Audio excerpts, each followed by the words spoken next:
Hi hello friends, welcome to our YouTube channel. అందరికీ శుభోదయం. నిన్నైతే మేము అన్నవరం నుంచి తలుపులమ్మ లోవ అక్కడ నుంచి పోలవరం అని పోలవరం అంటండి, అక్కడ కూడా వెళ్ళామన్నమాట. చాలా చాలా అయితే ఎంజాయ్ చేసాం. కానీ మా పిల్లల్ని మొత్తం మీద తడవడం లేదు. శుభ్రంగా మామూలు కూర్చుని ఆడుకోండి అంటే అక్కడే కూర్చుని ఆడుకున్నారు అన్నమాట. చాలా చక్కగా ఎంజాయ్ చేశారు. సో ఈ సముద్ర తీర ప్రాంతం అయితే ఎంత ఎక్సలెంట్గా ఉందంటే అండి, అంత ఎక్సలెంట్గా ఉంది, అసలు మాటల్లో చెప్పలేము అనమాట. సినిమాల్లో చూస్తాం చూడండి, ఆ వ్యూ అయితే ఉంది. ఇక్కడ వాటర్ కూడా మామూలుగా బీచ్ల్లో ఉండే వాటర్లా కాకుండా గ్రీన్ సీలా ఉందనమాట. అంటే మనం చూసిన గోవా బీచ్ మనం చూసే ఉంటాము వ్యూస్లో, అలా ఉందనమాట. చాలా ఎక్కువ మంది పర్యాటకులు కూడా వస్తున్నారు. ఇక్కడ షార్ట్ ఫిలిమ్స్ కూడా ఎక్కువ తీస్తారని చెప్పేసి అంటున్నారు.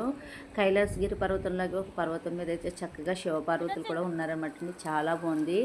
ఈ సముద్రం బీచ్ చుట్టుపక్కల కూడా చాలా టెంపుల్స్ ఉన్నాయి. మోస్ట్లీ సాయిబాబా టెంపుల్ అయితే నాకు బాగా నచ్చింది. దానికి పర్సనల్గా ఒక వీడియో కూడా చేశానండి, అది కూడా పోస్ట్ చేస్తాను, తప్పకుండా వీక్షించండి. సముద్రం చూస్తే మా పిల్లలే కాదండి, మనం కూడా చిన్నపిల్లలు అయిపోతాం కదా. మా పాపని పేరు అంటే పిఎన్ అని రాసుకుంది. పి అంటే ఇంటి పేరు అనమాట అండి, అన్న అంటే నిత్య, దాని పేరు రాసుకుందన్నమాట. అలా షార్ట్కట్లో చాలా చాలా ఎంజాయ్ చేసింది ఫ్రెండ్స్. మరి మీకు ఎలా అనిపించింది?